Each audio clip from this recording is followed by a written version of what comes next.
on the wrong side of history when it comes to this issue. Well, the U.S. presidential polls have been a roller coaster ride for the candidates, the voters, and the audience. Before the euphoria dies down, let's take a look at some of the best and oddest moments of the election coverage. If you missed the moment live, let's relive it. President Obama has been re-elected President of the United States. It was a hard-fought battle.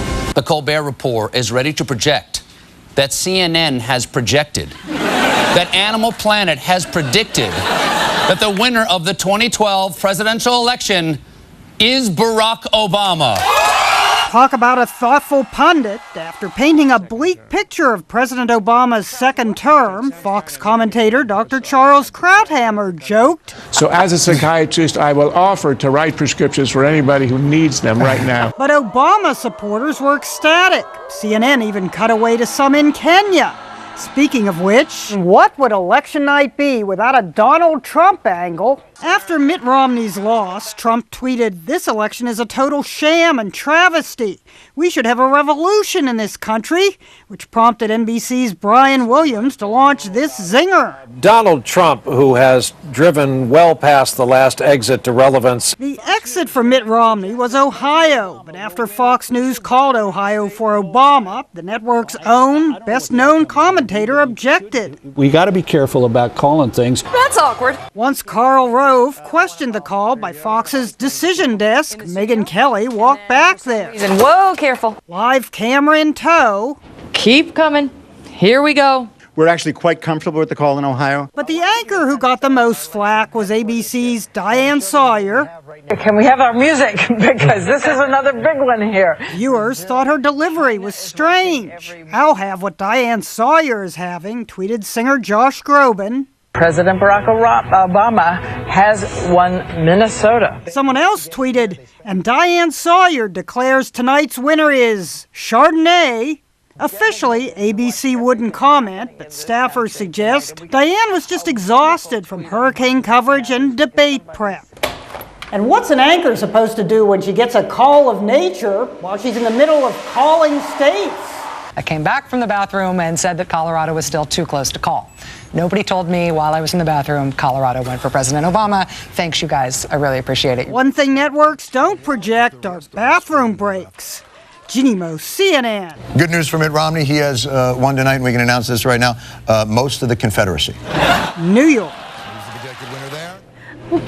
Most of the Confederacy. Thank you for joining us here on The Bureau. I'm Carmina Constantino. We now turn you over to ANC Alerts with TJ Manotoc and Lexi Schultz. Hey guys, we're going to have that exact coverage next year. Well, see, that's why we've got bathrooms strategically placed nearest to the studios. Okay, so who'll be in charge of the Chardonnay? Hops, skips, and jumps away. But Diane Sawyer, I guess she really was tired because, well, Sandy was before that, and then I'm sure the coverage lasted at least 8 to 9 hours. Right. But, well, she did slur a little bit. So will you be in charge of the Chardonnay when it comes to our turn? I'll bring the donuts. Okay. Maybe and coffee. Coffee would be better. Bosses are watching, by the way. Definitely. All right, thanks guys. Casey. See you. Good afternoon, folks. I'm TJ Manotoc. We'll give you the hottest news here and abroad. We'll also give you online feedback on news and issues from prominent personalities and you, our viewers. I'm Lexi Schultz, and this is ANC Alerts.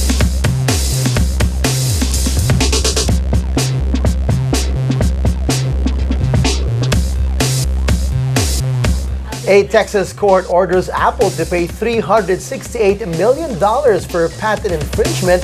This is in connection with its iPhone feature FaceTime, an application for video calls. Residents in New York and New Jersey are warned of a new winter storm. Meantime, a website offers free housing for victims of Superstorm Sandy.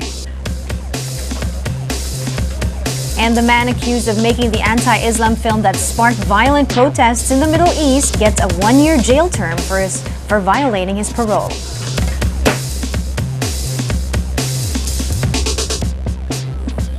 Malacanang condemns the killing of a broadcast journalist in Cabanatuan City Thursday morning. Palace spokesperson Edwin Lacerda reports the police have identified the gunman. They have launched the manhunt for the suspect. In its website, the National Union of Journalists of the Philippines identified the victim as 51-year-old Julius Causo. a broadcaster of radio station DWJJ. He was driving his motorcycle when the gunman, who was also riding a motorcycle, shot him. Causa sustained 3 gunshot wounds in the chest. Police have yet to determine if the killing is work-related. If it is, Causa will be the 14th victim of media killings under President Aquino's administration. When big newsworthy events unravel, chances are millions from the online community will be buzzing about it, and the U.S. election was no exception. This report shows us how the event broke records across social media websites. The numbers are in on just how netizens turn to search engines and social media to get information, discuss, and share their experiences on U.S. Election Day. In the U.S., many took to Google to search whether Obama won or not as the election drew to a close. Another search term used was CA propositions, as many Californians had to vote for many propositions in the state. U.S. President Barack Obama not only won re-election, but also won over Twitter and Facebook by setting records. 4 more years, he tweeted, along with a photo of him embracing his wife, Michelle.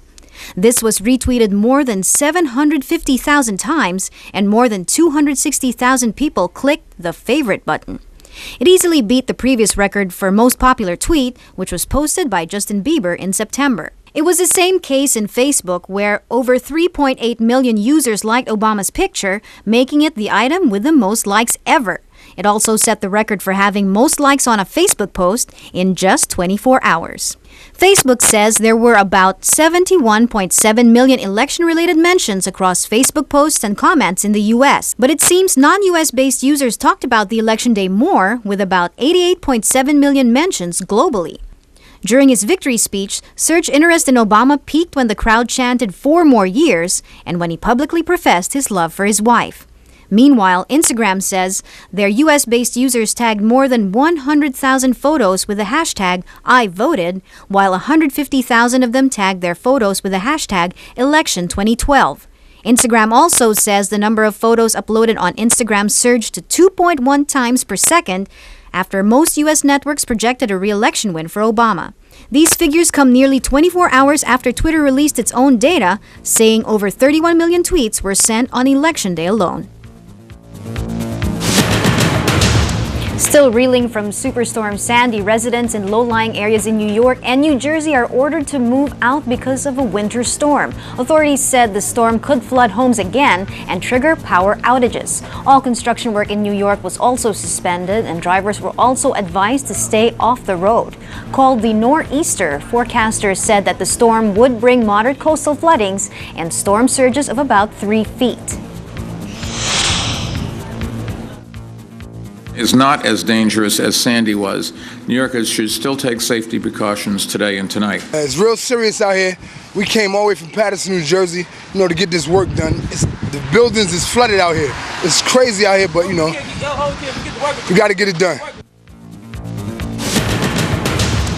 Meantime, a website has launched a free housing program for Sandy's victims. The Airbnb website allows users to rent out parts or all of their homes. Renters usually pay for the rooms, but in the donated Sandy housing program, hosts are offering their homes at no cost at all. About 140 users of the site have opened their homes to Sandy's victims in the New York City area. The offers range from spare beds to entire 2-bedroom apartments. The man accused of making the anti-Islam film that sparked violent and even deadly protests in the Middle East was sentenced to 1 year in prison. The punishment is not for the making of the movie, but because he admitted to using an alias. This is a violation of his probation in connection with a bank fraud case in 2010. The man was identified in news reports as Nakula Basley Nakula. His legal name is Mark Basley Youssef. The trailer of the film Innocence of Muslims was posted on YouTube. Access to the video sharing has been cut in a number of Muslim countries because of the video. A federal court in Texas orders Apple to pay $368 million for patent infringement. This is in connection with its iPhone feature FaceTime, an application for video calls. The court rules Apple infringed on 4 patents owned by VirNetX. VirNetX alleges in its lawsuit that Apple should have paid a licensing fee to use its technologies, allowing for secure connections using FaceTime. The court will hear post-trial motions in the upcoming weeks. As you get started on your holiday shopping lists, online shopping can be a great way to snag a great deal. But not all internet merchants are created equal, and low prices can blind consumers from spotting counterfeit items. Find out how to avoid fake products in this report. Americans love deals on designer items, and scammers know it. Clothing, shoes, and handbags are among the most popular items for counterfeiters, so do some homework before you buy. Before you go ahead and jump on that deal, check out a merchant that, especially when you're unfamiliar with, ahead of time.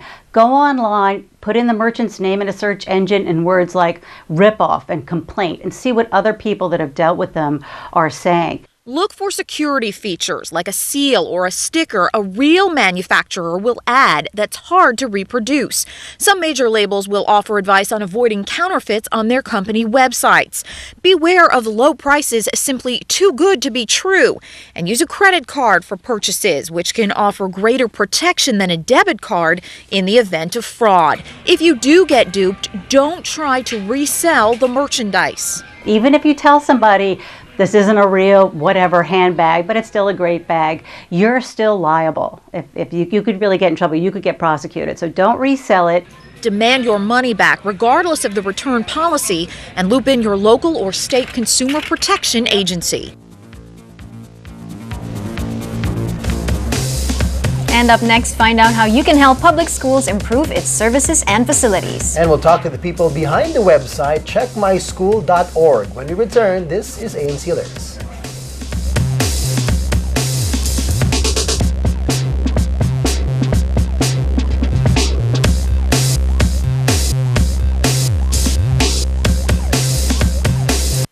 This is the venue where people generate employment opportunities. More than relying on big markets, they provide local jobs, use proudly Filipino resources, and promote entrepreneurial development.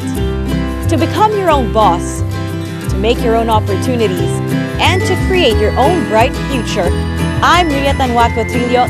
Let us talk to the people behind the most successful small and medium enterprises. The brilliant minds who struggled successfully to help build a strong economy. Shop Talk, Thursdays, 7 p.m.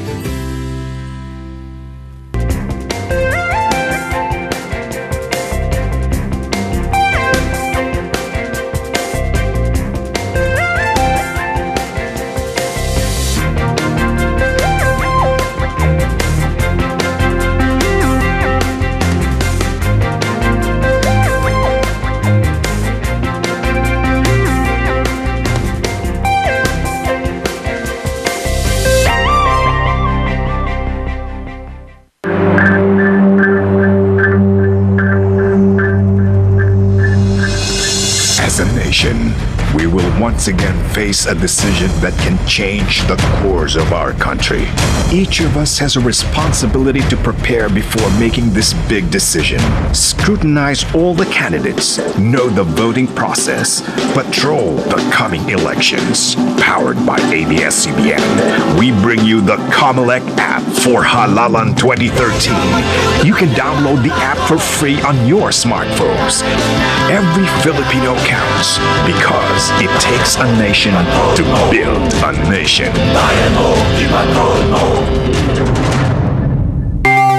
How will our money be spent next year? How will reforms in the crafting of the national budget make our lives better? How can the government and its people work together to make the budget inclusive and responsive to our needs? Let us talk about bottom-up budgeting. Together with the government, civil society organizations, community groups, and ordinary citizens, ANC presents Bottom-Up Budget. Anchored by Coco Alquaz, ANC presents Bottom-Up Budget is part of the Open Budget Partnership Project.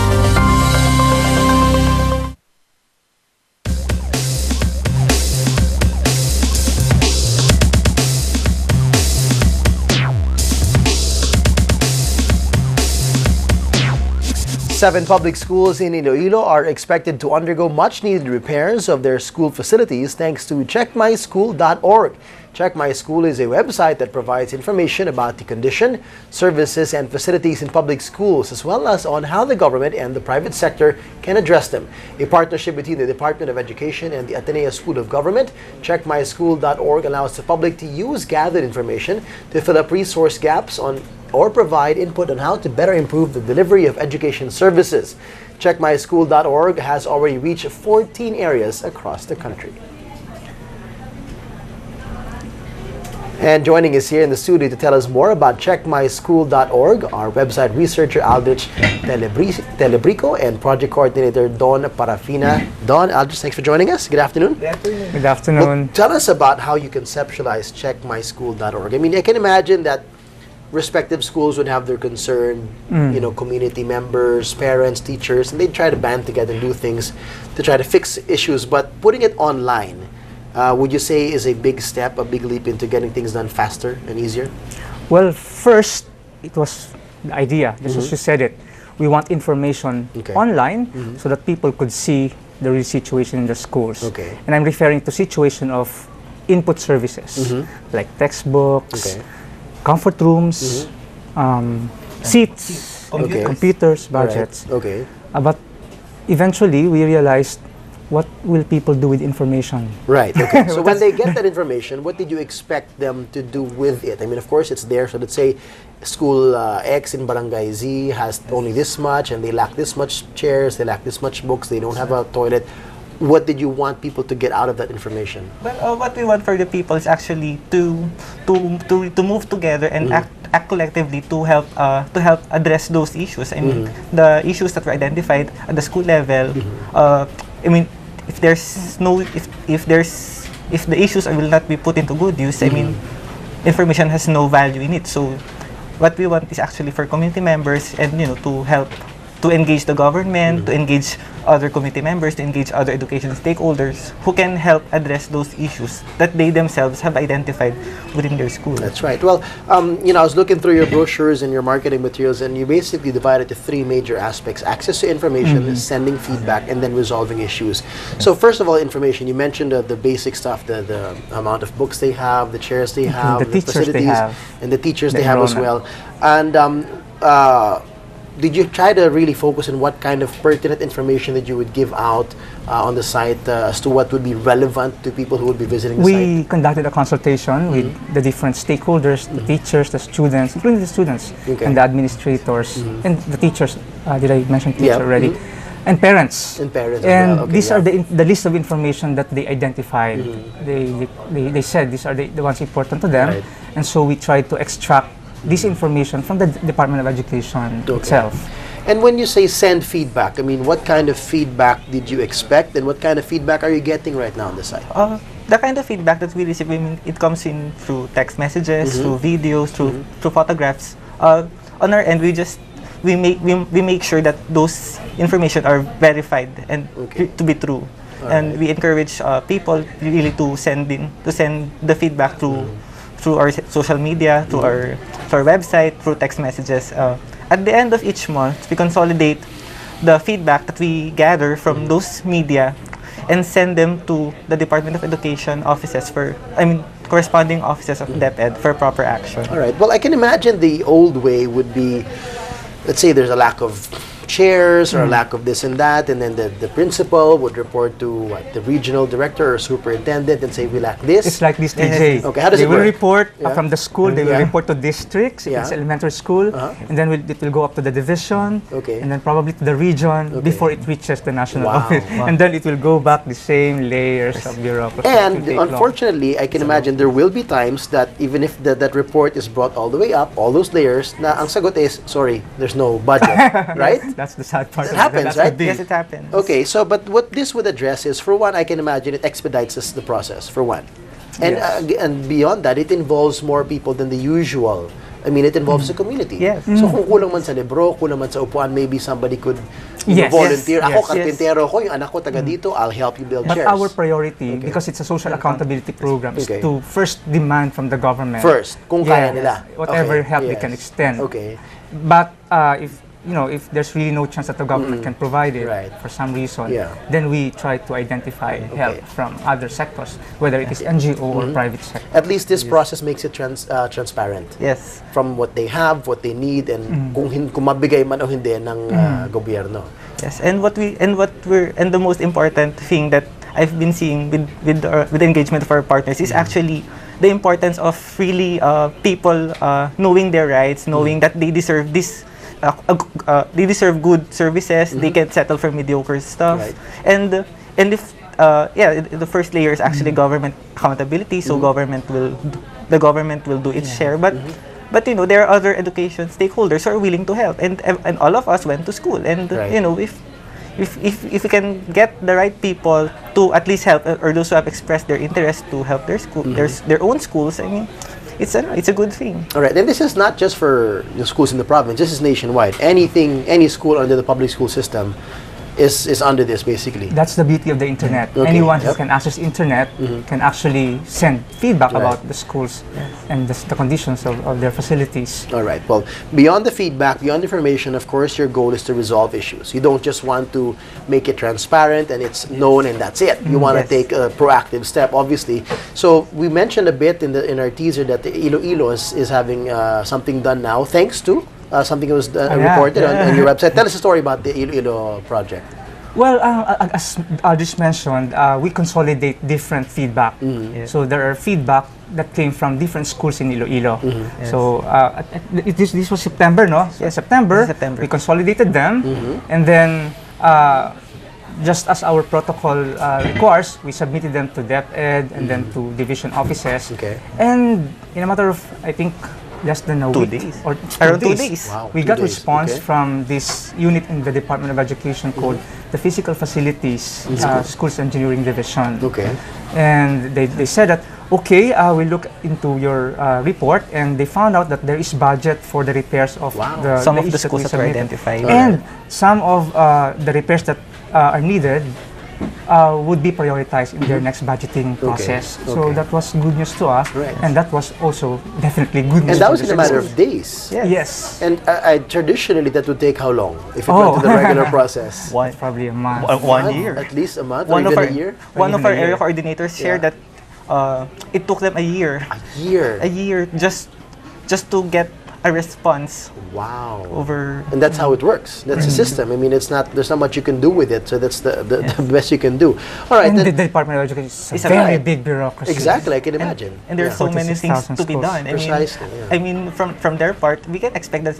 Of course, they also want to do their best. But just with the enormous work in the day-to-day affairs, it's really enormous. So talk about the collaboration with the DepEd. I mean, how involved are they with this? Of course, they welcome anybody's help, but how involved are they? And is it as easy, like, I can imagine an example I can think of is the public service, let's say, programs on radio when people complain, isang tawag lang sa barangay captain tapos sa kwento, di ba? Kasi may direct line eh.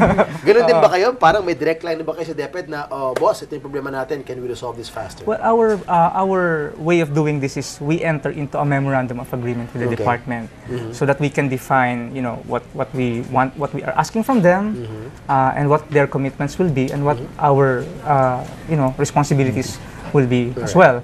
And so we have that kind of agreement that will define, the way we work together.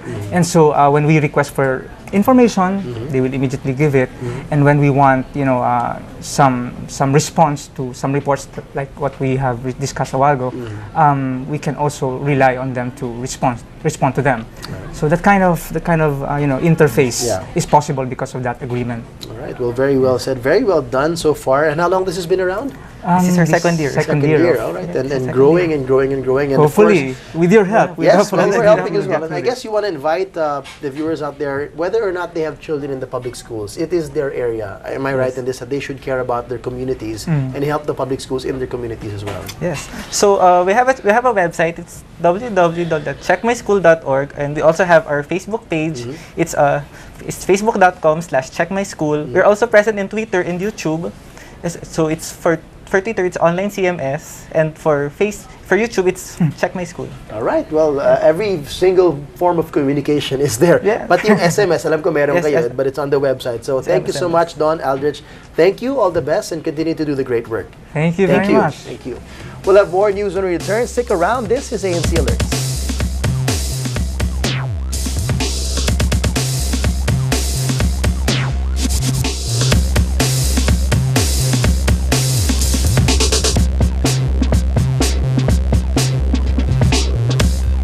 Ang malaman ng balita sa oras na mismong pinakakailangan natin ay kasing halaga ng mismong balita. Sa mas pinalawak na abs-cbnnews.com, malalaman ninyo ang balita sa iPhones, iPads, Android phones at smartphones. Sa pamamagitan ng abs-cbnnews.com mobile app. Ang balita, madali mo nang makukuha. abs-cbnnews.com mobile app. Just my humble take on the news. Integrity is not inherited, it is acquired. Noy is no exception to the other presidents. Getting drunk with alcohol or power makes you think you're smart just because you have the skill to dip a bottle or get elected or appointed. Let's stop acting like children who will not admit their mistakes. I'm Terry Locsin Jr. Here's what I think. The editorial on the world tonight.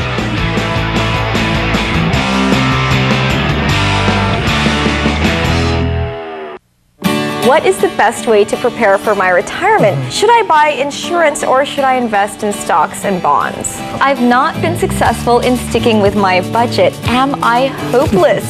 Your questions hold the key to your financial success. Every Friday, get the tips of the trade from the country's top financial experts, planners, and analysts. Refine your budget. Maybe your budget was way too unrealistic. There you go. The basics of financial planning and preparedness really stems from having income protection. So if you don't have an insurance, I suggest that you start getting one first. Ask, thrive, on the money. Mondays to Fridays, 3:30 p.m.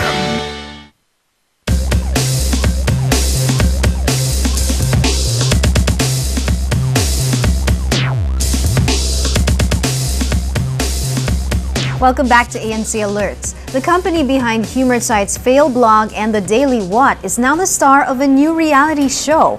LOL Work, or LOL Work, is bringing the memes, the cats, and the puns to your homes as the website's editorial staffers create and curate some of the funniest items online. LOL Work was filmed for about 12 weeks over the last year as people spend most of their days on the site looking at cat videos and at photos that have captions written in kitty language. The Cheeseburger team has been described as the reality TV counterpart to The Office. YouTube tops the list of hottest tech brands in the social media world last week. That's according to data aggregator StarCount. YouTube dethroned Facebook with 187,000 views on its own channel and 314,000 Twitter followers. Another tech giant, Google, ranked third. Its high replacement is due to many views on its YouTube channel, likely driven by the launch of the new Nexus lineup.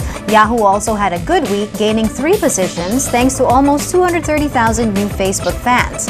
Windows also benefited from the recent debut of its newest tablet, the Surface, which has received a lot of positive reviews. Microsoft Corp's Halo 4, the latest installment of the Xbox blockbuster, is set to compete for holiday season bragging rights. Microsoft hopes the return of the iconic green-armored super soldier protagonist of Halo will bring out gamers in droves when the title begins selling in more than 40 countries starting midnight. Halo has generated $3 billion of revenue since its 2001 launch and has sold more than 46 million copies to date. The company is hosting marquee events in cities from Seattle and Berlin to London, where the company will stage an as yet undisclosed stunt on the Thames River.